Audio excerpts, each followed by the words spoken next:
Olá, pessoal, bom dia. Hoje é dia 11 de julho de 2024, são 9 horas e 13 minutos na capital federal do Brasil. A gente vem aqui para o nosso primeiro encontro online do Tech Brasil Advocates, de uma série de encontros que nós teremos convidados, né, de várias organizações aí pelo Brasil afora. E nessa nossa jornada inicial, a gente está começando a visitar as estratégias nacionais que a gente tem, né, de inovação, de impacto, transformação digital, propriedade intelectual, tantas outras que a gente tem aqui no nosso país.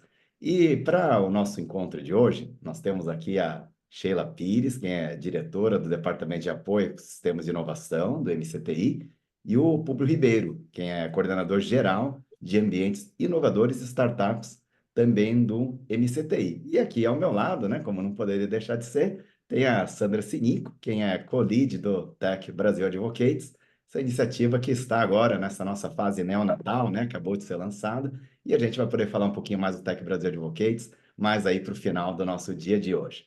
Bom, sem mais delongas aqui, né? Eu acho que eu vou passar já a palavra para a Sheila, né? A gente está conversando um pouquinho, né, de pequeno atraso que a gente teve, e depois a gente... bom, a dinâmica vai ser o seguinte, né? Já combinei com a Sheila, com o Públio, a gente vai ter 20 minutos, né? Uma janela de 20 minutos para a Sheila e o Públio fazerem uma apresentação inicial, e depois a gente vai ter o espaço restante nosso para interações. Né? Para as interações, pessoal, como tem bastante gente, a gente tem 160 inscritos até agora, a gente vai usar o nosso chat aqui, tá? Para a gente poder até ficar mais fácil aí a coordenação de perguntas. Então, quem tiver alguma pergunta, algum comentário, por favor, faça uso do chat. Né? Então, conosco, então, aqui, Sheila Pires, e o Públio também com a palavra. Vamos lá. Obrigada, Henry. Bom dia a você, a Sandra. Muito obrigada aí pelo convite, por a gente estar aqui. Bom dia, meu colega e meu braço direito, meu substituto aqui, diretor adjunto aqui do Ministério Público. Muito bom dividir esse painel aqui com ele. E bom dia a todos, né, que estão aí nos acompanhando, revendo grandes amigos aqui, querido Paulo Alvim, né? Teve a honra de ser o ministro aqui, então muito bom ter você, e assim, uma responsabilidade muito grande, Paulo, ter você na audiência, mas muito bom ter você aqui, várias outras pessoas conhecidas, a Viviane, minha conterrânea, que está lá em Goiás, no Hub Goiás, muito bacana ter aqui, e vários outros conhecidos. Bom, gente, desculpa, né, por esse atraso que nós tivemos aqui, questões técnicas mesmo. Vamos tentar ganhar esse tempo aí. Eu e o público temos um grande desafio, porque os dois gostam muito de conversar. Se juntarmos individualmente, já conversamos muito. Quando nos juntamos, então, mas a gente vai tentar aí nos 20 minutos que a gente tem, dar uma rápida pincelada sobre o que nós estamos fazendo aqui no Ministério e também fazendo uma rápida visão, né, das políticas públicas que nós temos hoje, que tem muito a ver com essa agenda de inovação de empreendedorismo. Público vai falar muito sobre os programas que nós estamos fazendo e depois a gente abre aí na parte de perguntas, até porque se ficar alguma coisa que a gente não aprofundou, a gente explora nesses momentos aí de bate-papo, né? Vou compartilhar com vocês a minha tela aqui, só para a gente poder ter uma referência, né, do que nós estamos falando. Está todo mundo vendo, né? Está tranquilo? Perfeito. Tá. Bom, gente, a encomenda que nós tivemos hoje, né, era de passar um pouco para todos vocês que estão aqui nos acompanhando, uma visão das estratégias de inovação e também o que a gente está chamando de economia de impacto no Brasil, né? Como é que a gente olha essas estratégias do ponto de vista de como é que elas estão se conectando? E aí, nesse sentido, a agenda que a gente preparou para hoje, opa, não está passando agora. A agenda que nós preparamos para hoje, ela tem praticamente três partes, né? Uma, a gente vai falar de forma bem rápida sobre algumas das estratégias do governo federal e como é que essas estratégias conversam entre si. Vamos dar uma rápida visão sobre o ecossistema de inovação, mais sobre o ponto de vista dos ambientes de inovação e das empresas que estão nesses ambientes. E vamos falar dos programas, de alguns dos programas, né, algumas das ações do MCTI para apoiar os ambientes de inovação e apoiar o que a gente está chamando dos negócios de impacto socioambiental dentro do contexto aí da economia de impacto. Tá? Então, Opa. Então, aqui, a primeira parte é só para trazer uma visão bastante rápida para vocês, né, de como está estruturado aí o Sistema Nacional de Ciência, Tecnologia e Inovação.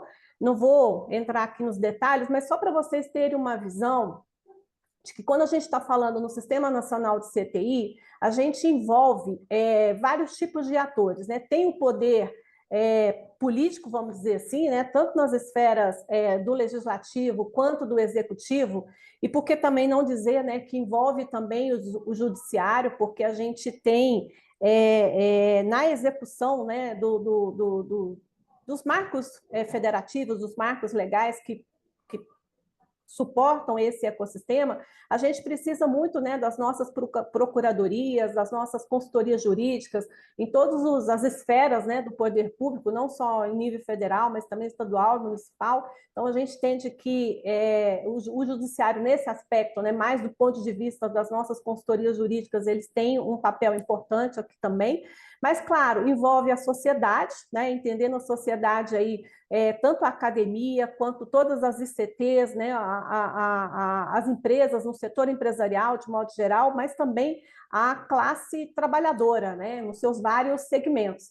A gente tem uma parte importante de fomento, então são várias as agências federais, né, algumas delas ligadas ao Ministério de Ciência, Tecnologia e Inovação, como o CNPq e a FINEP, mas a gente tem outros órgãos ou outros bancos, né, como o BNDES, que é o Banco Nacional de Desenvolvimento Econômico e Social, que é mais ligado ao Ministério de Desenvolvimento, Indústria, Comércio e Serviços, o MDIC, mas a gente tem também no âmbito subfederativo, né, nos estados, a gente tem as fundações de amparo à pesquisa, que são um ator muito importante nessa execução das políticas públicas, né?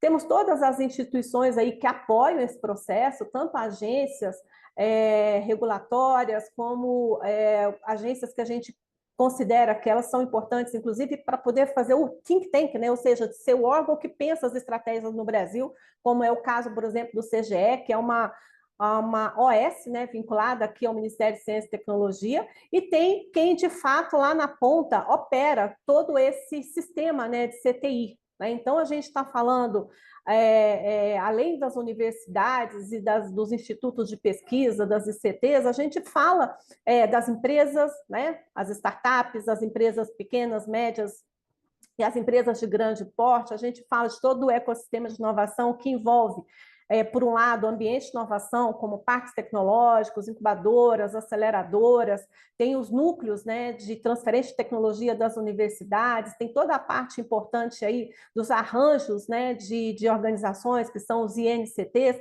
enfim, todo esse conjunto, né, que forma aí o nosso Sistema Nacional de CTI é importante para fazer com que as coisas avancem no nosso país no que diz respeito ao nosso desenvolvimento científico, tecnológico e principalmente de inovação. Para dar suporte a tudo isso, né, a gente tem o Fundo Nacional de Desenvolvimento Científico e Tecnológico. O fundo foi criado, já me perdi aqui na data, mas enfim, o fundo ele tem é bastante longevo, né? Ele não é uma coisa de agora, mas ele no final dos anos 90, eu não sei exatamente qual é a data que eu também me esqueci, foram criados aí o que a gente chama dos fundos setoriais, né? Os fundos que dão suporte ao FNDCT. E ao longo da trajetória, o FNDCT teve seus momentos, né, mais gloriosos, outros um pouco mais delicados, né? Vocês sabem, nos últimos anos aí do contingenciamento que a gente teve com o FNDCT, mas que finalmente a gente conseguiu fazer esse descontingenciamento. E agora, desde o começo do ano passado, o FNDCT está apoiando com o que a gente entende que são os 10 programas ou 10 linhas prioritárias, estratégicas para para a atuação do fundo, né? São esses 10 programas, eu não vou entrar no detalhamento deles, mas eu queria chamar aqui a atenção para o número 2, né, que é o Programa de Inovação para a Reindustrialização Nacional, é o chamado Mais Inovação. Então, a maioria das atividades hoje que a gente tem feito no que diz respeito ao nosso ecossistema de inovação, elas estão alinhadas aqui com esse programa 2, mas não só, né? Porque os programas, eles, alguns são muito específicos, mas muito do que a gente faz aqui, particularmente no MCTI, tem uma atuação muito ampla, né? Muito transversal. Um exemplo, por exemplo, né, do programa 4, né, que visa aí a questão da sustentabilidade da região Amazônia, né, da região amazônica. Vários dos programas que são desenvolvidos no contexto do Pro-Amazônia, eles têm uma forte conexão com todas as atividades que eu vou falar para vocês na sequência, né? Esses 10 programas podem ser melhor detalhados e consultados na página do FNDCT, tá? Aqui, só para vocês terem um histórico da utilização dos recursos, né, ao longo do tempo, e para mostrar que para 2024 nós estamos falando de um montante de quase 12,8 bilhões de reais. Tá? Então, houve aí realmente um crescimento significativo, né, de uso disso, e esse valor ele tem feito muita diferença, porque parte dos recursos que subsidiam, por exemplo, a Nova Indústria Brasil, eles vêm de forma bem expressiva do FNDCT. Então, Nova Indústria Brasil é uma política, né, de desenvolvimento industrial, mas que ela está muito pautada não numa reindustrialização, mas numa neoindustrialização, ou seja, não é reconstruir, não é refazer, não é reindustrializar, porque a gente não tem mais tempo para isso, é fazer uma industrialização sobre novas bases, né? Então, nesse sentido, foi definida uma estratégia, uma política industrial baseada em 6 missões, que são essas que estão aqui. Também não vou entrar no detalhamento de cada uma delas. Na sequência, vocês podem acessar aqui por esse QR Code, daqui a pouco eu volto a ele. Vocês vão ter acesso ao plano de ação, né, do Nova Indústria Brasil, em que ele detalha cada uma das missões, o que são, quais são os objetivos, quais são as metas, né, que deverão ser alcançadas, né, nos próximos anos. E aí, mais uma vez, eu gostaria de chamar a atenção para algumas das palavrinhas que começam a ser palavras-chave aqui, né? Então, a gente está falando da primeira missão, que é das cadeias agroindustriais sustentáveis e digitais. Então, aqui vocês percebem que já há uma palavra que vai ser muito comum, né, em todas as estratégias que a gente vai ver, que é a questão da convergência, como que a gente une, né, atividades diferentes, ações diferentes, estratégias diferentes para alcançar um objetivo. Então, quando a gente está falando das cadeias agroindustriais, aqui o objetivo principal é a gente conseguir, por exemplo, a segurança alimentar, ou seja, esse é o grande marco, né? A grande preocupação hoje, como que a gente garante essa segurança alimentar no sentido de que a gente não tenha um brasileiro, né, sem ter um prato de comida à sua espera, né? Mas também a gente precisa pensar na questão nutricional e principalmente energética, né? Então, nesse sentido, a gente precisa olhar num desenvolvimento industrial, olhando para a cadeia agroindustrial, mas de forma sustentável, ou seja, não só a própria indústria seja sustentável, mas a sua produção respeite questões ambientais e sociais, mas que a gente traga também tecnologias de ponta, como são as tecnologias digitais. Então, eu falo só a missão 1, só para chamar a atenção em relação a como que essas estratégias, né, elas estão orientadas de uma forma a se buscar um encadeamento e um concatenamento, né, do que está sendo feito. Aqui nesse link, então, vocês têm acesso ao plano de ação para ter um pouco mais de detalhamento sobre isso. Nessa mesma linha, no começo do ano passado, em maio do ano passado, foi então lançada aí as diretrizes para a construção da Estratégia Nacional de Ciência, Tecnologia e Inovação. São 4 as diretrizes, né, que foram estabelecidas, elas basicamente estão aí focadas em 4 eixos. E essas diretrizes, elas foram inicialmente pensadas para ser até 2030, mas tem já uma discussão de que a gente vai fazer a estratégia nacional para os próximos 10 anos, portanto, a gente vai pegar aí de 24 até 34, e daqui a pouquinho eu vou falar como é que essa estratégia está sendo construída, porque está no contexto da Conferência Nacional de Ciência, Tecnologia e Inovação, que vai ser realizada agora no final desse mês, né?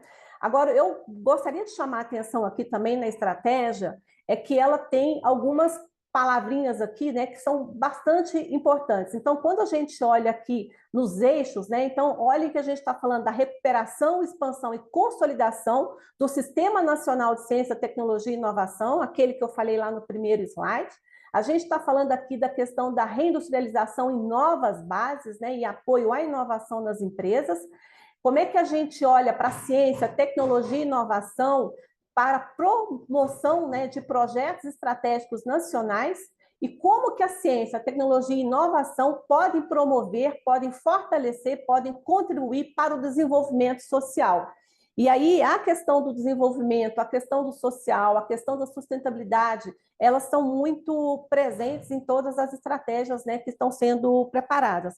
E aí, a Conferência Nacional de CTI, que vai acontecer agora, do final desse mês, 30 e 31 de julho e 1º de agosto, vocês podem acessar o site para quem ainda não teve informação e buscar toda a programação, ver o que está sendo feito e se inscrever, inclusive, para acompanhar de forma remota, né? Porque a conferência ela vai ter um público presencial e as inscrições já estão esgotadas, mas ela vai ter a possibilidade das pessoas acompanharem online. A ideia é que o resultado da conferência seja a construção, vamos dizer assim, a gente saia dali com o desenho, né, do que vai ser essa estratégia nacional para os próximos 10 anos, né, estratégia nacional de CTI.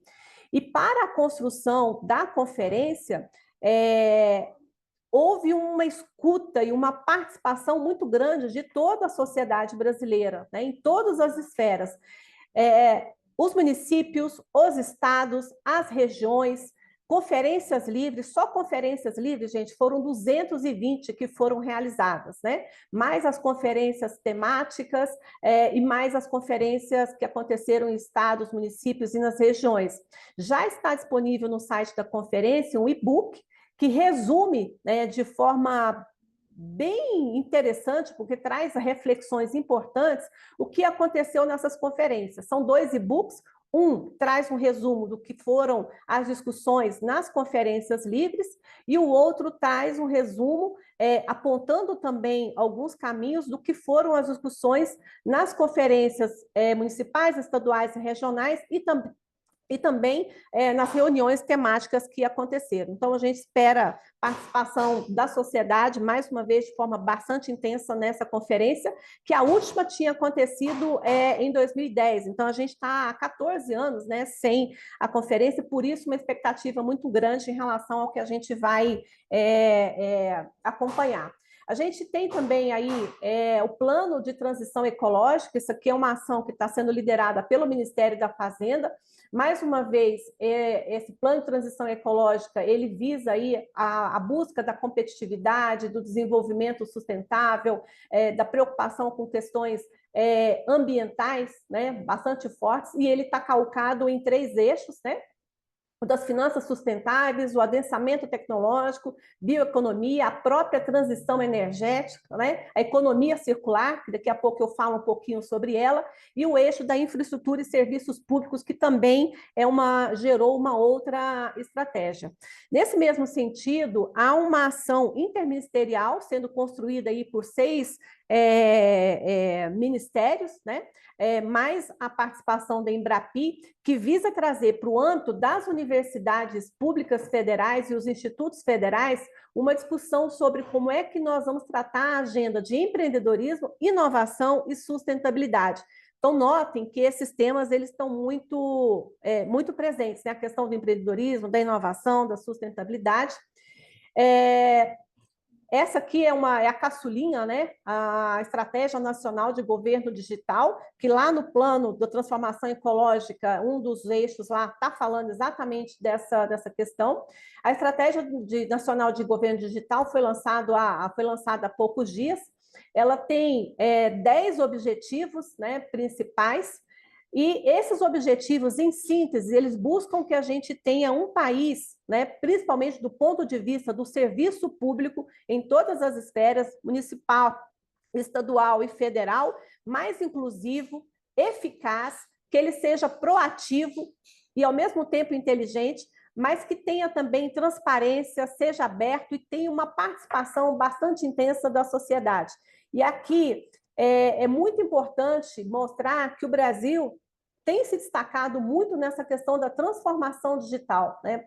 Acredito que a maioria de vocês aqui seja usuário em algum momento do gov.br, que é hoje assim uma revolução feita no serviço público, né? Com a transformação de vários serviços, né?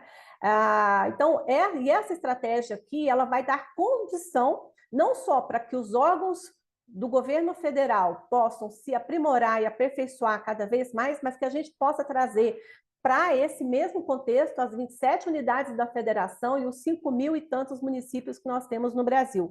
E aqui, para os municípios e estados que aderirem a isso, vai ter todo um suporte, inclusive de forma gratuita, né, para acesso aos serviços do GovBR.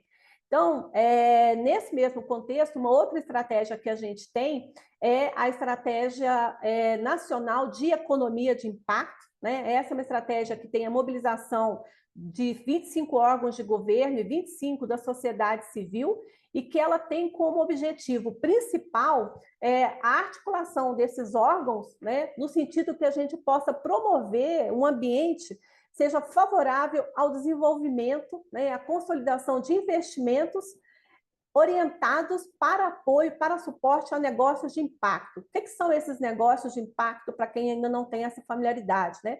São negócios que têm no seu core, na sua razão, no seu propósito de existir, o desenvolvimento de soluções, processos, produtos, serviços para resolver questões sociais e ambientais, né? E isso hoje é uma estratégia que está, inclusive, muito alinhada com Nova Indústria Brasil. Quando vocês tiverem acesso lá ao plano de ação, vocês vão ver que um dos capítulos lá está falando exatamente da Impacto e como que o estímulo à geração desses negócios podem ajudar o Brasil a dar esse salto, né, de buscar uma industrialização, né, sobre novas bases, inclusive pensando no novo modelo econômico, né, o que a gente está chamando de uma nova economia, né?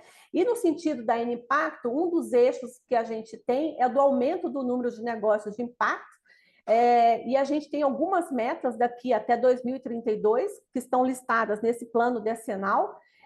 E o eixo 2 é um dos eixos que ele é coliderado em parceria pelo MCTI, pelo SEBRAE, e a gente tem uma meta de chegar até 2032 a 12.500 negócios de impacto identificados no Brasil. Só para vocês terem uma referência, o último mapeamento que a gente está falando uma ordem de 2.000 empresas, né? Então, significa que a gente precisa crescer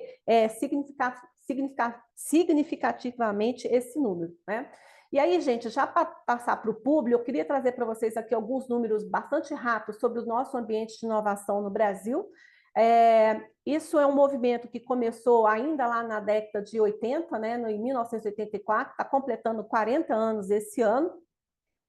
E a gente está falando aqui basicamente do que nós temos hoje no país em termos de parques tecnológicos, incubadoras, aceleradoras, que são agentes extremamente importantes para que a gente consiga promover esse desenvolvimento, né? Os parques tecnológicos, inclusive, são considerados como plataformas para o desenvolvimento tecnológico de inovação nas várias regiões. Hoje a gente está falando de um universo de quase 100 parques tecnológicos, considerando aqueles que estão em operação e em implantação, né? Nós estamos falando de um universo de quase 60 aceleradoras e de mais de 300 incubadoras de empresas. Esses números de incubadoras e aceleradoras, eles são referentes a uma base nossa de 2019, mas eles estão sendo atualizados agora numa plataforma chamada InovaLink, que tem a logo aqui embaixo para que vocês possam ver, que é uma cooperação entre o Ministério de Ciência e Tecnologia, o SEBRAE, a Amprotec e a Universidade Federal de Viçosa. Já os números de parques tecnológicos, eles estão bastante atualizados, isso aqui são dados de 2022, os de 2023 vão sair agora em agosto, e são dados que podem ser acessados também nessa plataforma Inova Data BR, né, que é uma plataforma do MCTI em parceria com a Protec e a Universidade Federal de Viçosa.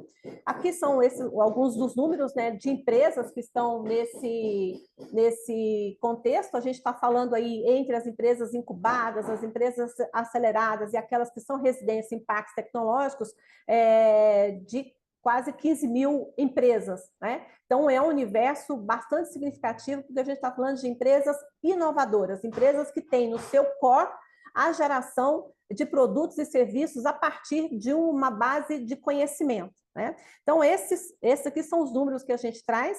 Passo agora para o público para falar para vocês rapidamente sobre alguns dos nossos programas e a gente volta aqui para um bate-papo. Obrigada. Obrigado, Sheila, obrigado, né? Lembrando, público, a gente passou um pouquinho nosso tempo aqui, mas é uma apresentação muito rica aí, né? Muitas informações, pessoas estão pedindo aqui, até depois dessa apresentação, os links, QR Codes, a gente compartilha, né, Sheila, depois com Sim. todos ali também, né? E, bom, vamos deixar então com o público aqui a palavra, público, né? Bem, obrigado, Henry, obrigado, Sandra. É um prazer aqui estar dividindo essa mesa com a Sheila, é uma pessoa que eu admiro muito, tenho a honra de trabalhar com ela. Quero deixar uma saudação especial aqui para o Paulo Alvim, foi meu secretário, é uma pessoa de referência aqui para a gente.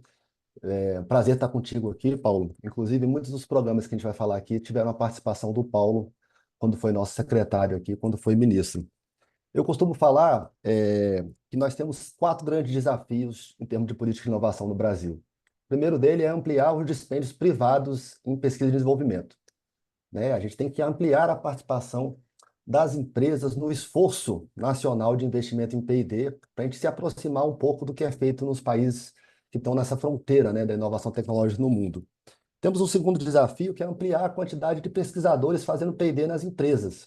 Isso é muito importante, né? A maior parte dos pesquisadores e do pessoal que desenvolve P&D no Brasil, ele está nas instituições de ensino superior, nas instituições de pesquisa. A gente tem que levar esses pesquisadores para fazer P&D nas empresas. Temos um terceiro importante desafio, que é ampliar a quantidade de empresas inovadoras, tá? E alguns dos nossos programas estão caminhando nessa direção. E, finalmente, ampliar a cooperação entre universidade e empresa. Nós fazemos ciência de excelência, ciência compatível com o que é feito nos principais países do mundo. A gente tem que aproveitar esse conhecimento de excelência que a gente produz nas instituições de ensino e pesquisa e transferir isso para a sociedade por meio da inovação tecnológica, novos produtos, processos e serviços. Sheila, se você quiser passar. Eu também costumo dizer que hoje a gente tem uma legislação muito moderna e atualizada de apoio à inovação tecnológica no Brasil, né? A lei de inovação ela foi totalmente aprimorada e revisitada, o marco legal, em 2018. A nossa legislação hoje é compatível com as melhores legislações do mundo inteiro, então a gente tem instrumentos de apoio à inovação e temos também um conjunto muito rico e amplo de instrumentos de apoio à inovação. Tá? Antes de entrar aqui especificamente nos ambientes, falar rapidamente para vocês. A gente tem um apoio indireto que é oferecido por meio de incentivos fiscais. A Sheila não falou, né? Mas a gente opera aqui no Ministério a Lei do Bem. A Lei do Bem hoje é o principal instrumento de apoio à inovação que existe no Brasil. A gente fez a Pintec semestral recentemente e a Pintec trouxe esses dados. Tá certo? A gente está falando de uma renúncia fiscal de 9 bilhões, de um investimento aproximado de 36 bilhões em P&D, que é feito pelas empresas beneficiadas da Lei do Bem. Tem uma lei de informática, que tem outro instrumento operado pelo Ministério também, que é muito importante, né, que incentiva as empresas da área de tecnologia de informação e comunicação a fazer P&D no Brasil. Temos também, do ponto de vista do apoio indireto, o investimento obrigatório que é feito pela ANP, pela ANEEL, tá? E do ponto de vista do fomento direto, a gente tem tantos recursos não reembolsáveis que a gente opera por meio, principalmente do FNDCT e de outras fontes de financiamento, das fundações de amparo e etc. Mas também temos recursos reembolsáveis, que é o crédito que a gente concede para inovação, que é operado principalmente por meio da FINEP e do BNDES, que recentemente, inclusive, teve uma alteração importante. A gente está operando um crédito reembolsável com taxa de TR e um spread pequeno, Então, tem sido um instrumento importante também de apoio à inovação.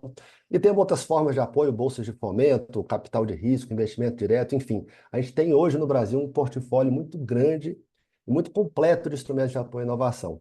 Eu vou falar aqui de alguns poucos programas que a gente opera aqui diretamente por meio do Ministério, lembrando que o principal apoio que o Ministério concede é por meio das suas agências de fomento, que são a FINEP, que é a nossa agência de inovação, e o CNPq. Do ponto de vista do apoio aos ambientes de inovação, depois de um longo e tenebroso inverno, nós conseguimos lançar essa chamada pública de apoio aos parques tecnológicos em operação e implantação no final de 2021. Né? Foram apoiados 48 projetos, houve uma suplementação importante de recursos agora em 2023, já com o FNDCT restaurado. Né? Então, a gente está falando de um investimento de 550 milhões de reais nesses 48 projetos. A gente conseguiu contemplar uma parte significativa dos parques em implantação e operação no Brasil. Lançamos também uma chamada de apoio aos centros de inovação, que é outro instrumento muito importante nessa linha de apoio aos ambientes de inovação. Foram 26 projetos com investimento de mais de 100 milhões.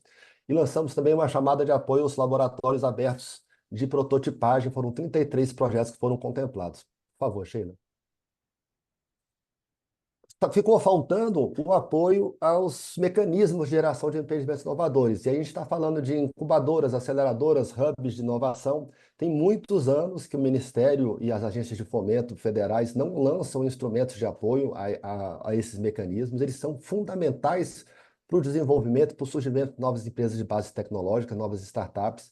Então, a gente está, nesse momento, elaborando uma proposta de lançar uma chamada específica para apoiar esses mecanismos por meio do CNPq, e aí com 3 linhas de fomento, focando um pouco no porte desses instrumentos, tá? De pequeno porte, médio porte e de grande porte. E todas essas políticas que a gente está trabalhando agora aqui no Ministério, sob a tutela da Sheila e do Guila, que é o nosso secretário aqui, elas estão alinhadas com outras estratégias do governo federal, principalmente com a N Impacto, que a Sheila falou agora há pouco.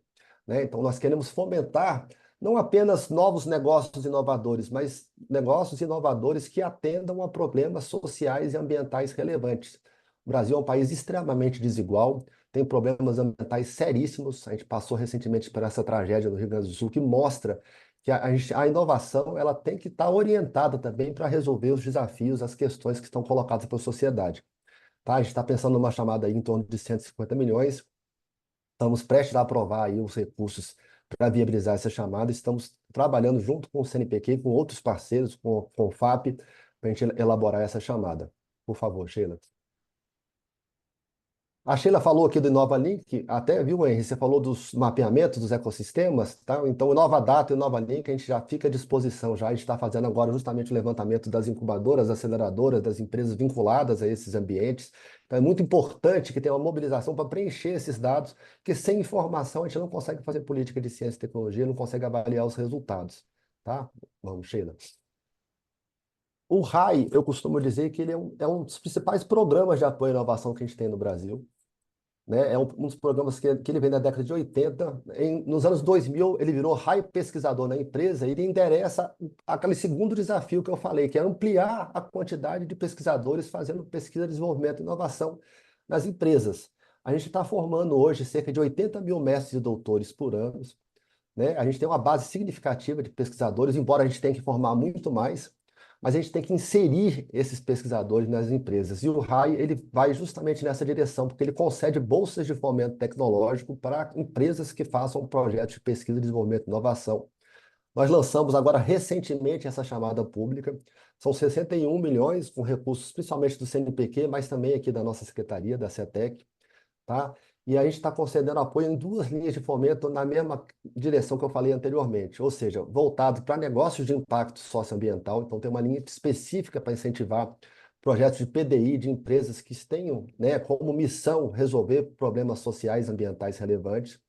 E uma outra linha voltada para empresas inovadoras que estejam atuando nas missões da Nova Indústria Brasil, que é a nova política industrial do governo. Tá? Aqui está o calendário da chamada. Eu peço, por favor, auxílio de vocês para a gente divulgar essa chamada, para que a gente possa receber um número significativo de propostas, ter uma demanda qualificada relevante, porque se a gente tiver uma demanda qualificada relevante, a gente pode, inclusive, brigar para conseguir mais recursos para essa chamada, que é um instrumento muito importante de apoio à inovação. Nós lançamos recentemente o programa Mulheres Inovadoras. A gente tem um desafio muito grande no Brasil, que é ampliar a participação feminina no empreendedorismo inovador. Né? As mulheres já são mais do que os homens do ensino superior há muito tempo, elas já são mais mestres do que os homens desde 2003, já são mais doutoras, a gente já forma mais doutoras do que doutores, mas infelizmente a participação das mulheres nessas áreas de tecnologia ainda é muito reduzida. A gente precisa ampliar a participação feminina no empreendedorismo. Né? Então, esse prêmio é um prêmio que estimula essa participação das mulheres. São 6 startups que são aceleradas por cada região. A gente concede uma premiação, mas não é só uma premiação, é um programa de aceleração também para ajudar essas startups a ganhar destaque e ampliar sua participação. Tá? Algumas características, né? Tem que ter participação das mulheres liderando essas startups, ou como sócias, ou uma participação importante dentro das empresas. Tá? Não precisa necessariamente estar faturando, e o limite é micro e pequena empresa, então faturamento até 4.800.000. Tem uma série de áreas prioritárias, inclusive Nova Indústria Brasil e os negócios de impacto. E a gente fez também um recorte étnico-racial, estimulando, dando uma pontuação a mais para startups lideradas por mulheres pretas, pardas e indígenas. Pedimos também a ajuda de vocês para divulgar esse prêmio, tá? Está aberta a chamada lá no site da FINEP, para a gente ter uma maior quantidade possível de startups participando desse prêmio com a gente. O programa Centelha, ele endereça um outro desafio que eu falei no início da minha fala, que é ampliar a quantidade de empresas inovadoras no Brasil. Né? Se vocês olharem os dados da Pintec, nesses últimos 20 anos que a gente faz a Pintec, o número de empresas inovadoras ainda é muito reduzido. E, infelizmente, não tem crescido da forma que a gente precisaria crescer. Né? Então, das 100 mil empresas industriais que fazem inovação, que são cobertas pela Pintec, cerca de 5.000, 6.000 empresas fazem P&D contínuo. Ou seja, a gente tem que ampliar a quantidade de empresas inovadoras. O Centelha, então, ele é um programa que ajuda a transformar novas ideias em empresas, em novas startups, em empresas de base tecnológica. A força do Centelha é justamente essa cooperação que a gente faz com diversos atores do Sistema Nacional de Ciência, Tecnologia e Inovação, porque ele é um programa de subvenção descentralizada. Então, a gente opera em parceria com os estados. A gente está operando o Centelha agora com 26 estados, está faltando só o Acre, tá? A gente rodou o Centelha 1 com 19 estados, o Centelha 2 estamos com 26, com 25 estados, mais o Distrito Federal.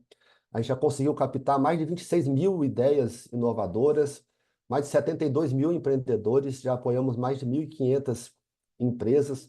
A gente fez uma avaliação recente do Centelha 1, das empresas que foram apoiadas no Centelha 1, e os números são muito significativos. Para vocês terem uma ideia, depois de 1 ano e 8 meses que a gente tinha apoiado essas empresas, metade, 500, mais ou menos 400 estavam operando. Dessas 400, metade delas estavam faturando, e o faturamento dessas empresas em 1 ano e pouco já era maior do que todo o investimento que a gente tinha feito no programa. E a gente tem uma série de indicadores, tinham mais de 1.600 soluções desenvolvidas, elas estavam exportando para 15 países. Enfim, os números são muito relevantes e comprovam que não é dispêndio. Na verdade, investir em empresas inovadoras é um investimento que a gente faz no Brasil. Nós conseguimos os recursos para rodar o Centelha 3, Só então vou te estamos nesse pedir momento. para. A gente está caminhando aqui para já quase 40 minutos das apresentações, né? Só estouramos em 100% do tempo, não tem problema, está dentro ainda aqui do nosso horário, começamos mais tarde, só para te pedir para já ir procurando fazer um fechamento. Finalmente. Então tá, estamos lançando o Centelha 3, tá? Vamos ter uma linha de fomentar negócio de impactos. Temos um outro programa que é o Conecta, que é um programa de inovação aberta. Eu não vou entrar aqui nos números do Conecta. A diferença do Conecta é que a gente lança 2 editais. A gente lança um edital em que empresas cadastram desafios tecnológicos e a gente lança um outro edital de seleção de novas equipes empreendedoras, startups. A gente faz a conexão entre essas startups e os desafios dessas empresas. Ele é um programa muito interessante, ganhou uma série de prêmios e nós estamos agora, justamente nesse momento, trabalhando no Conecta 3. E eu acho que é isso, viu, R? Você cortou no último minuto. A gente fica à disposição aqui para o debate. Como a Sheila falou, a gente gosta muito de falar, mas a gente fica à disposição porque é um tema muito importante para o país. Obrigado. Perfeito, obrigado, Publi. Acho que eu vou pedir para vocês descompartilharem a tela aqui agora, né? Voltamos ao painel. Se todas as pessoas aqui quiserem abrir as câmeras aqui, fica mais simpático, né? Inclusive. Bom, vamos lá, né? A gente vai agora para uma série aqui de interações, né? A gente vai pedir para que as pessoas escrevam aqui no chat. Eu vi já que o Wellington escreveu, né, uma pergunta específica ali sobre Porto Santos, né? Eu acho que até escrevi para ele no chat privado ainda. Eu acho que é legal a gente endereçar isso, talvez até de forma mais particular com Sheila e Públio, né? Porque é uma pergunta mais específica. Mas, Sandra, a gente, antes mesmo, né, da nossa sessão aqui, a gente tinha preparado algumas perguntas. Eu vou deixar com você, Sandra, aí a puxar a fila, então. Eu tenho umas também aqui, mas todas as pessoas eu peço que escrevam, tá, no chat as perguntas, tá bom, pessoal?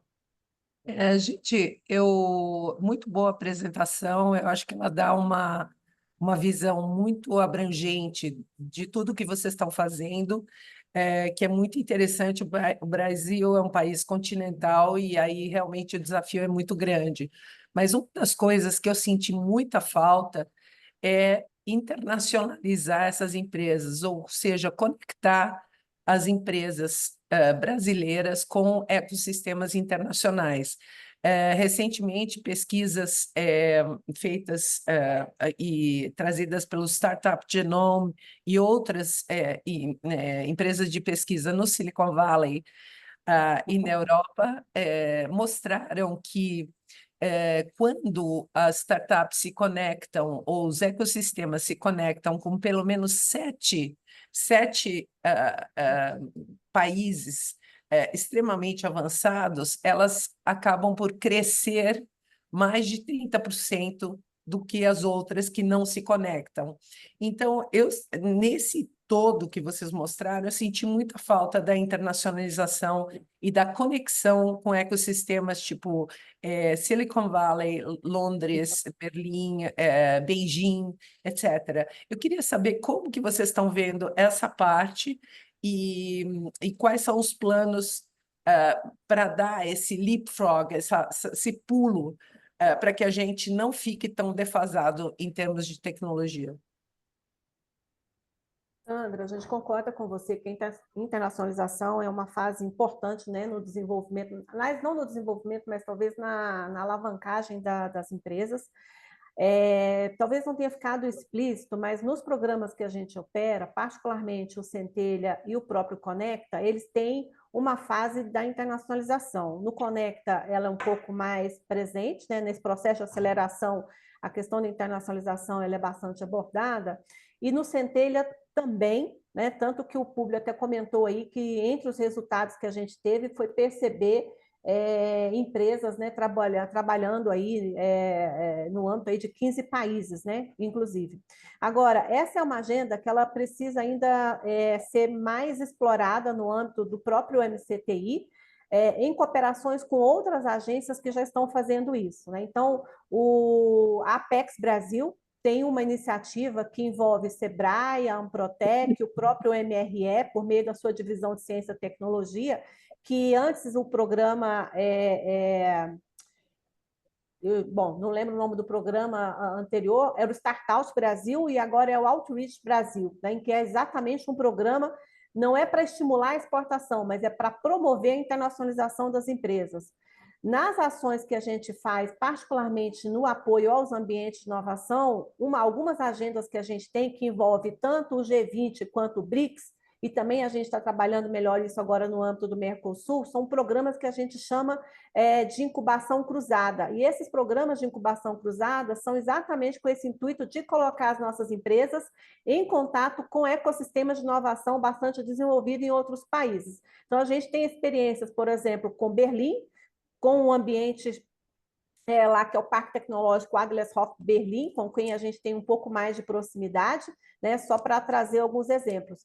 Então, essa é uma agenda que ela tem muito potencial e que ela está sendo trabalhada para que ela possa crescer, mas ela não está ausente, tá? Essa é uma preocupação e um entendimento nosso de que ela realmente é importante. Perfeito. Henry, você quer fazer uma pergunta? Tem alguma pergunta por aí? Tem algumas perguntas, tá? Só um comentário aqui, a Mabel Varado escreveu, o Kleber Nauber também, daqui a pouco a gente endereça, né? Mas eu vou ter uma pergunta aqui que nós temos entre colegas do Tech Brasil Advocates, né? Já há algum tempo, né? Sheila sabe disso, Públio também. A gente, recentemente, entre os mapeamentos que a gente fez, né, a gente está fazendo um mapeamento de atores que vai muito além do mapeamento tradicional, né, do Sistema Nacional de Ciência, Tecnologia e Inovação. Aí chega até escolas técnicas, a todas as universidades públicas, privadas e por aí afora, mas esse é outro assunto. Mas a gente tem a questão do mapeamento daquilo que são estratégias nacionais, né, Sheila e Públio? A gente mapeou aí em torno de umas 40 estratégias nacionais e fica muito aquela impressão, né, de que grande parte das estratégias não necessariamente são conectadas, né, uma conversando com a outra, e que a cada 4 anos essas coisas mudam muito, né? E até agora a gente está com a nova estratégia de ciência, tecnologia e inovação, a gente está falando de 10 anos, né? Mas eu, como cidadão, me pergunto assim, mas e se muda o governo, né? E como que vai ficar uma coisa para 10 anos? Será que é 10 anos mesmo? Então, queria que vocês pudessem falar um pouco para a gente sobre como essas coisas todas se conectam, como poderiam se conectar mais, e como nós, né, como sociedade civil organizada, podemos, né, atuar para evitar que a gente tenha essas descontinuidades, a gente fique tendo planos de governo e não planos de Estado, né? Um plano que seja mais plano de país mesmo para o Brasil. Bom, eu faço um rápido comentário, o Públio pode falar isso com muito mais propriedade, porque vivencia isso já há bastante tempo, né, como servidor público. Assim, essa é uma realidade, eu acho que faz parte de um pouco da cultura brasileira, e eu vou dizer talvez mais um pouco da nossa cultura latino-americana. Não sei dizer como isso, como realmente isso se dá na prática em outros países, mas sei dizer do Brasil. A gente tem, infelizmente, uma cultura, e não é só de serviço público, não, tá, gente? Eu venho mesmo do setor privado e sei que é isso, né? O setor privado também tem isso. Tanto é que vocês podem ver que até uma forma de fazer uma divulgação, né? Você já viu assim, quando você está passando e tem um restaurante, tem um bar, tem um supermercado, alguma coisa assim, fala assim, olha, sob nova direção, né? Coloca aquela faixa enorme, aquele cartaz enorme, sob nova direção, no sentido de dizer assim, olha, mudou todo mundo aqui, então tá tudo novo, sabe? Então, assim, é uma cultura, né? Que parece que você tem que quem chega tem que mudar tudo o que estava. Infelizmente faz parte. E nas gestões públicas isso acontece. O que eu posso dizer, desde que eu cheguei aqui no governo federal e particularmente no MCTI, é que existe uma preocupação genuína de que essas coisas não aconteçam, que a gente tenha planos para Estado e não planos de governo. Né? Então, quando você está pensando em estratégias que sejam longevas, né, e tem que se pensar em 10 anos, gente, não dá para pensar em desenvolvimento falando em 2 anos, em 4 anos, 5 anos. Isso não dá, isso é curto prazo. A gente tem que começar a pensar a médio e longo prazo. Então, quando se tem essa visão, está se pensando de que as coisas precisam ser mais duradouras. E vocês notem também que há uma preocupação também de coordenação, de concatenamento, de encadeamento e de conexão entre as várias estratégias. Eu não trouxe todas, ficaram várias ainda que eu poderia ter falado, mas eu quis dar um recorte mais daquelas que têm a ver com a questão do desenvolvimento econômico e social, com a economia de impacto e com a inovação. Vocês notem que todas elas têm um fio condutor comum e elas conversam umas com as outras. Públio trouxe na fala dele, quando falou dos nossos programas aqui, a orientação que está sendo dada. Então, todos os programas que são tocados pelo sistema MCTI, vamos dizer assim, né, o Ministério e suas agências, estão conectados com estratégias que são lideradas por outros ministérios. Nem a N-Impacto, nem a NIB são lideradas pelo MCTI, mas os nossos programas estão alinhados com isso. Então, tem essa preocupação. A outra, ficou bastante claro aqui, a gente tem uma testemunha aqui que pode ver isso. Vocês notem que os programas que a gente apresentou aqui, todos eles são programas que estão vindo de continuidade. Então, todos os programas que foram bem-sucedidos, que estão dando resultados, eles não foram descontinuados. Ao contrário, eles foram mantidos e aprimorados. Né? Então, eu acho que tem realmente... Acho que nós estamos num momento de genuína preocupação de que nós temos que pensar o país e pensar o país a médio e longo prazo. Portanto, temos que fazer coisas mais duradouras e coisas que conversem entre si.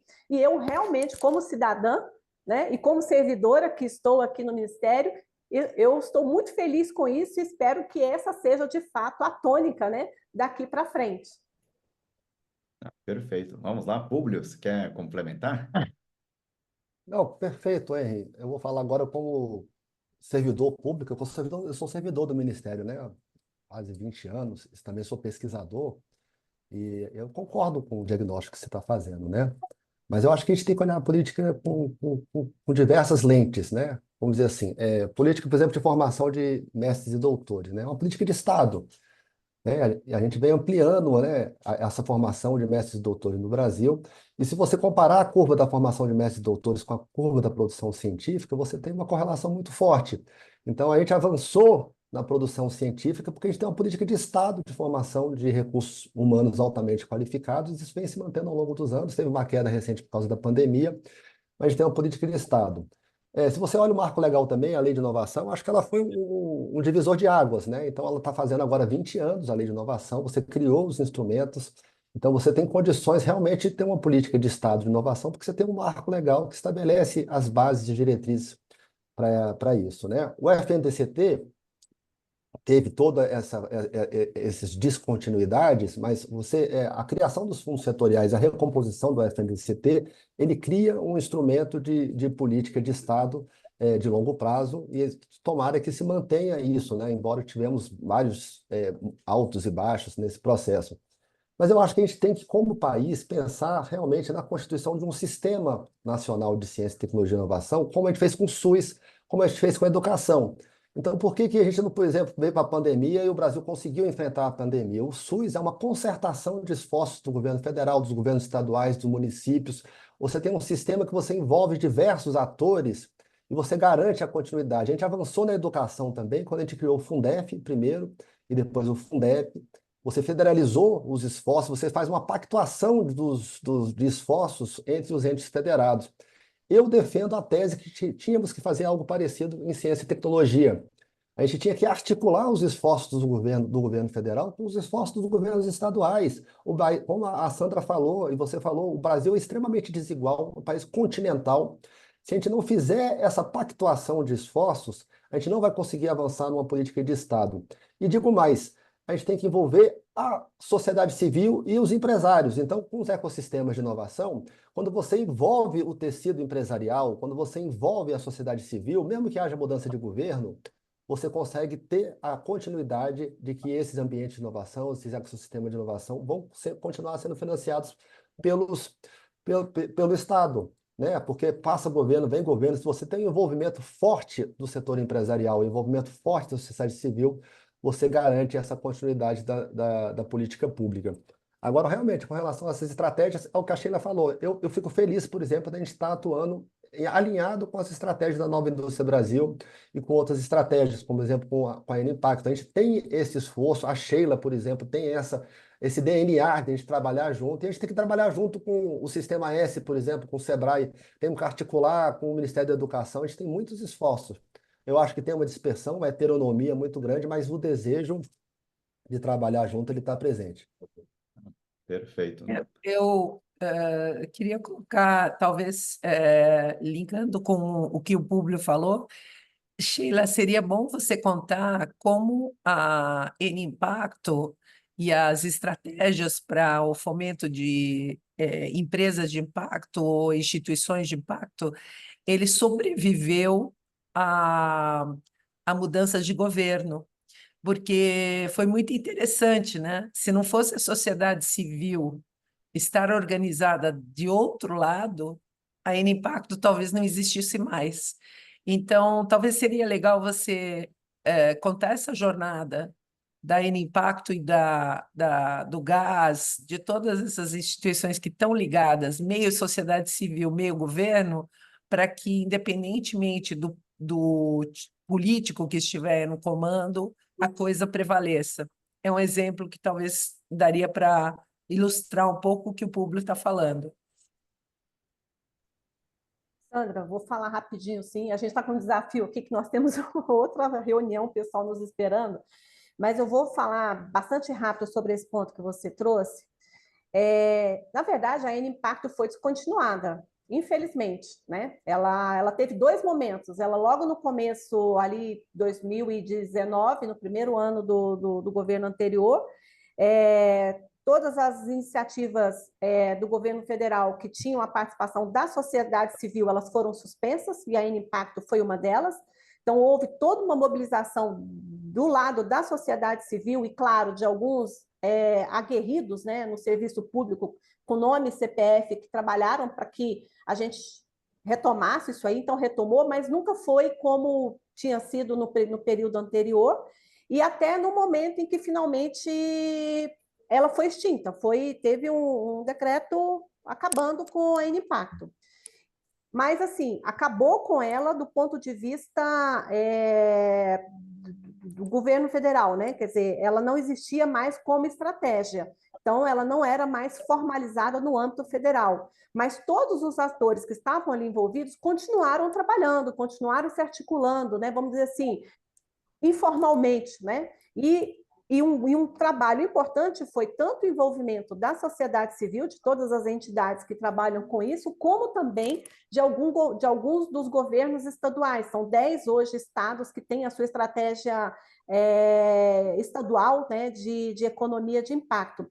Então, foi esse trabalho liderado por pessoas e entidades da sociedade civil que fez com que a Impacto, mesmo não existindo do ponto de vista institucional na esfera do governo federal, porque ela tinha sido extinta, ela continuasse tendo algumas atividades.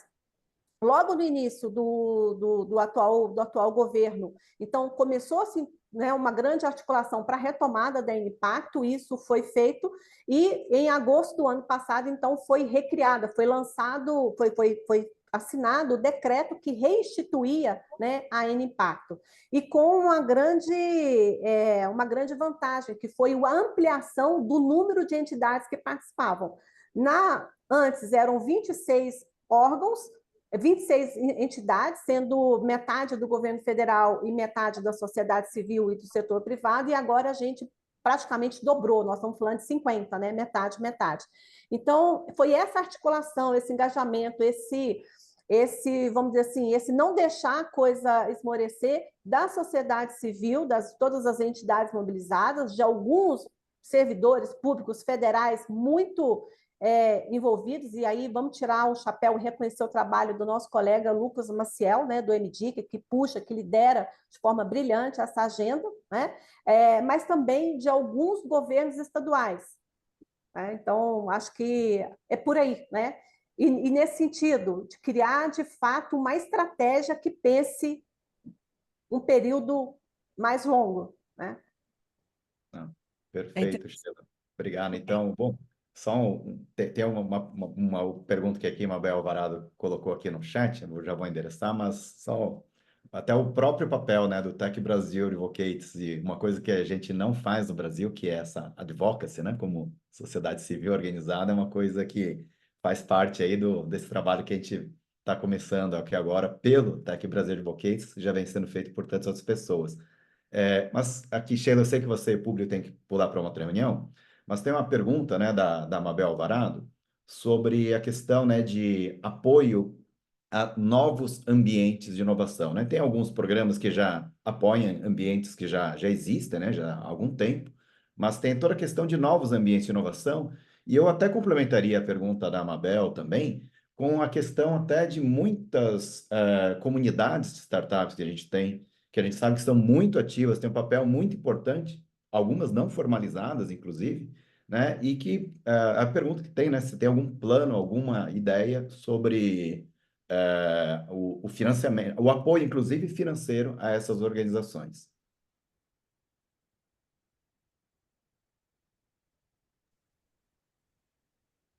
Eu Públio. vou continuar um pouquinho aqui, a Sheila vai indo na frente, tá? E a gente faz esse combinado, pode ser? Então, gente, deixa eu dar tchau para vocês, agradecer a oportunidade, já fico à disposição, viu, Sandra e Henry, para a gente poder continuar essa conversa no outro momento. O público continua aqui para responder a sua pergunta e ver mais algumas, e eu vou pular lá na outra, tá bom? Da próxima Legal, vez a gente Sheila. faz aí 1h30 e acho que fica melhor. A gente faz offline agora também, manda as perguntas. Ok, Hoje o mundo digital permite a gente fazer essas coisas, pessoal. Essa que é a excelente. vantagem. Obrigada, Obrigado, viu, gente. Até Sheila? mais. Tchau. Obrigado, até mais. Vamos lá, seguindo com o Públio aqui, então. Públio Ribeiro. Então, já vou pegar o gancho da sua fala anterior, da questão da política de Estado, né? Infelizmente, a gente tem essas continuidades e descontinuidades da política, né? Então, a gente ficou, por exemplo, quase 10 anos sem lançar chamada de apoio aos parques tecnológicos. Já estamos há quase 10 anos sem lançar chamada de apoio às incubadoras, aceleradoras e esses instrumentos. A gente está conseguindo retomar esse esforço. E o parque tecnológico, em particular, são projetos complexos, né? São projetos que estão relacionados com o desenvolvimento regional e que têm um prazo de maturação muito longo, né? Assim, para um parque tecnológico se consolidar, são cerca de 20 anos, né? Até o parque conseguir dar resultado, isso no mundo inteiro, tá, gente? Não é no Brasil. Tanto é que hoje nós temos parques tecnológicos que estão realmente consolidados, estão se internacionalizando um pouco, pegando a fala eh, anterior aqui. Agora, com relação a novos projetos, eu acho que é por isso que a gente tem que ter uma política em parceria com os estados, é isso que eu defendo. A gente tem que ter uma política de articulação de esforços do governo federal com o governo estadual, para que a gente priorize determinados clusters, áreas de desenvolvimento, que tenha política realmente de desenvolvimento regional. Então, por isso que é importante que esses projetos eles partam de uma política estadual de fomento aos ambientes de inovação. O Paulo Alvim, por exemplo, está lá no Paraná, e o Paraná agora está com uma política estadual de fomento aos ambientes de inovação do estado do Paraná. Ele credenciou esses ambientes de inovação no âmbito do estado.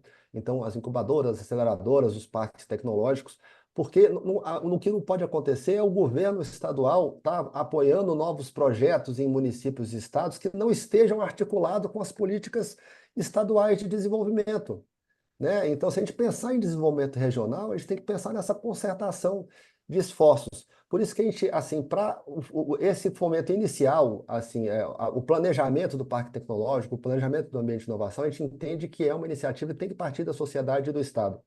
O governo federal, ele já tem que entrar nos projetos que estão em implantação, em operação.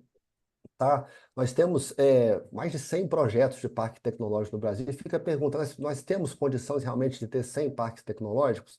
Será que a política de inovação, a gente não tem que priorizar, por exemplo, municípios de médio porte, tenham centros de inovação, que estejam vinculados numa rede estadual, que você tem parques tecnológicos de referência? Então, a gente tem que pensar a política de ambiente de inovação com uma política de desenvolvimento regional de médio e longo prazo. Tá? Então, por isso que a gente não tem, no âmbito do governo federal, atualmente, instrumentos de apoio voltados para o planejamento inicial desses ambientes de inovação. Não, perfeito. Publi, a gente está falando muito de conexões aqui também, né, entre atores, tudo isso, entre iniciativas.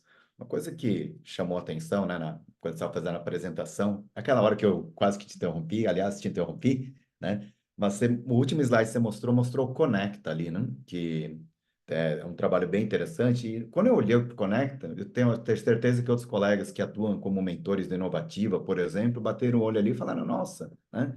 Tem a cara de Inovativa, ou muito comum, né? Um apoio que mentores e mentoras que atuam na Inovativa poderiam estar apoiando, né? Só que aí, lembrando, né? Inovativa está mais ligada, acho que ao MIDIC hoje, né? A pergunta que eu tenho é, como fazer essas conexões também, né? Porque tem programas, acho que os próprios corredores digitais, né? Também, que quando a gente fala, a gente vê que tem uma conexão muito grande, também depende de mentores, voluntariado.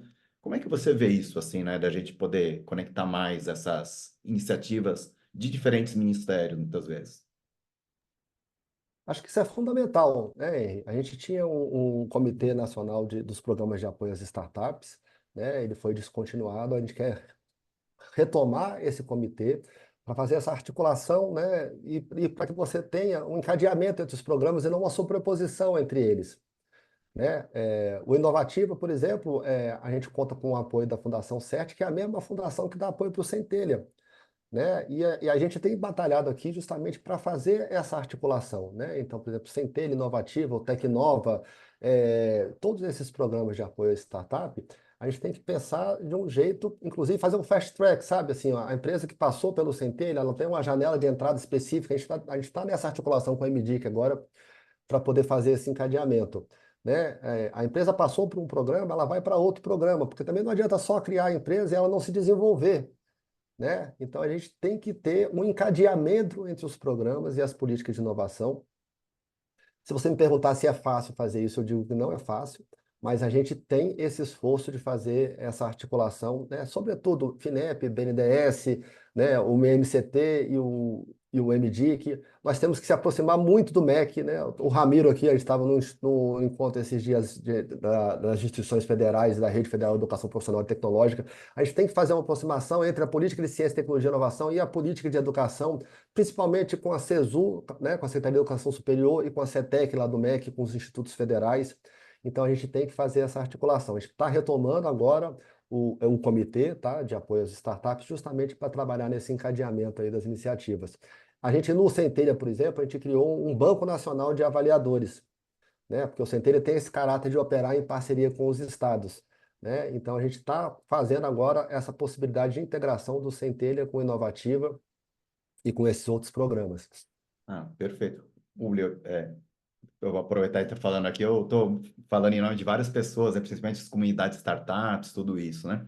Nesse processo, está falando, né, de reativar essa questão, né, dos programas de apoio startups, tudo isso, como que colegas, né, de rede, de comunidades startups que estão por aí pelo Brasil afora, né, temos mais de uma centena delas, são bem organizados, podem participar desse processo também, porque ali é aquele pedaço da sociedade civil organizada, né, que já está fazendo esse trabalho, mas muitas vezes não está conectado com os programas governamentais, né? Tem uma porta de entrada, de escuta, de participação, comitês, por exemplo, que a gente possa participar. Quando eu digo a gente, colegas, né, que atuam no segmento, possam participar de forma mais ativa.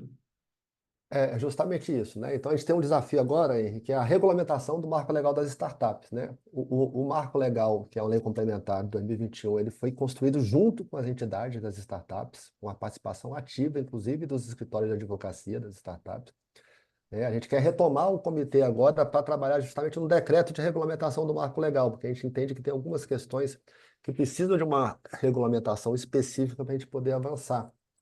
Por exemplo, você tem um instrumento lá que é a possibilidade de ter FIPs usando os recursos de P&D da ANEEL e da ANP, que é um investimento fantástico, né? Então, será que a gente não pode trabalhar? O pessoal da Petrobras, por exemplo, já nos procurou para a gente avançar nessa agenda, né? Nós temos a questão do sandbox regulatório, da solução pública, das compras públicas, né, de soluções inovadoras.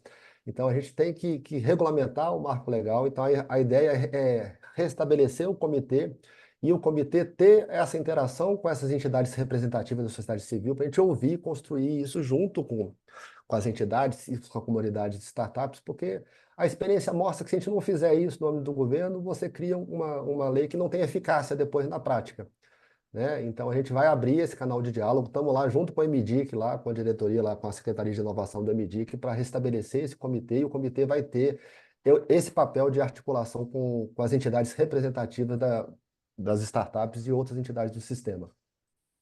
Perfeito, então. Gente, a gente está com 10h19 agora, a gente vai passando o tempo, né? A gente começou um pouquinho atrasado hoje, a gente sabe disso, né? Mas eu acho que a questão toda, né? Todos temos agenda e eu acho que é uma coisa muito boa a gente poder respeitar essa questão dos horários também, né? Eu não sei, Publi, você consegue ficar um pouquinho mais com a gente aqui para algumas interações adicionais? Seria ótimo, né? Caso eu não possa ter problema também. Mas eu acho que a gente tem aqui um compromisso, tá? A gente está com o chat, com as perguntas anotadas. A gente sabe que tanto o público quanto o Santos são pessoas muito acessíveis. A gente tem um compromisso aqui de encaminhar essas perguntas. Não necessariamente, né? Todos temos agenda muito atarefada, a gente sabe que o público e Sandra também, né? Aliás, Sandra não, já Sheila. A Sandra também tem, né, Sandra? A agenda também é ocupada, mas não é você que vai responder as perguntas, né? Que a gente vai encaminhar. Então, deixo aqui, né? Então, pedir para que o pessoal que queira seguir aqui um pouco mais com a gente, fique aqui conosco, pode deixar até endereçando mais perguntas também, mas como, né, a gente está aqui fechando esse primeiro encontro online que a gente está navegando aqui nas estratégias nacionais, vou pedir até que as pessoas presentes aqui, que a gente teve perto até de 75, 80 pessoas no pico aqui simultâneos, né, puderem abrir a câmera aqui também para a gente fazer um registro de imagem, né, porque isso tudo não deixa de ser a gente fazendo um pouco mais parte da história aqui do nosso país, da nossa coletividade, né? Nesse exercício aqui de cidadania, de advocacy que a gente tem também, né? Bom, não sei se Paulo Alvim consegue abrir ali ainda, né? Paulo Alvim não é todo dia que a gente tem, né? O ex-ministro aqui conosco, né, Paulo? Paulo estava aqui conosco no início da reunião, segue aqui conectado, talvez não consiga abrir a câmera, né? Deixa eu só fazer aqui uma foto aqui de de tela que a gente tem, todo mundo olhando para a tela, então, vamos lá. Uma vez, duas vezes aqui. E a gente, então, aqui faz o encerramento da nossa gravação, mas não da reunião ainda, com uma salva de palmas, né? Para o público aí, para as pessoas todas que estiveram aqui conosco também, né? Para Sheila também. E seguimos aqui, interrompemos a gravação, nos vemos em breve. Aliás, já falamos em breve, né, Sandra? A gente, mês que vem, deve ter uma reunião com o Tech India Advocates. Vou só pedir para a Sandra fazer esse anúncio para a gente poder depois fazer o encerramento da nossa gravação. Vamos lá, Sandra, sim. Que precisa abrir o microfone. Senhor, desculpa. No começo de agosto, nós faremos uma reunião com o pessoal da Tech India para tratar de soluções para as enchentes, a gente usando tecnologia. A Índia, como vocês sabem, é um país que sofre muito com as monções, e eles têm hoje um centro de tecnologia extremamente avançado em Mumbai, e nós estaremos com o diretor geral desse Centro de Inovação e Tecnologia para Monitoramento de Enchentes, junto com o pessoal do WRI, que é o World Resource Institute, que vai falar sobre o resultado de estudos que eles fizeram ao longo de mais de 20 anos, e trazendo para as prefeituras, para as cidades, tecnologias e conhecimentos sobre como mitigar os efeitos climáticos. Então, espero que vocês, se alguém tiver interesse no assunto, esteja conosco, porque a gente vai falar com alguns das pessoas mais especializadas nesse assunto, para entender o que pode ser evitado em futuras chuvas e eventos extremos. Isso aí também vai ser uma ótima oportunidade para uma primeira conexão com a rede do Global Tech Advocates. Estão mais de 40 países, né? Que são grupos assim como a gente está iniciando aqui no Brasil, nos outros países há bastante tempo. E tem esse lado nosso todo da internacionalização que já foi falado aqui tantas vezes também. Bom, com isso a gente faz o encerramento da nossa gravação. Não perca, né? A gente tem também aqui os links para quem aqui está presente, né? Sobre a nossa comunidade do Tech Brasil Advocates no WhatsApp e próximos episódios ligados a mapeamentos, outras coisas mais. Então, vamos fazer aqui a interrupção da gravação com uma salva de palmas, mais uma vez, né, para nós todos aqui. E nos vemos em breve.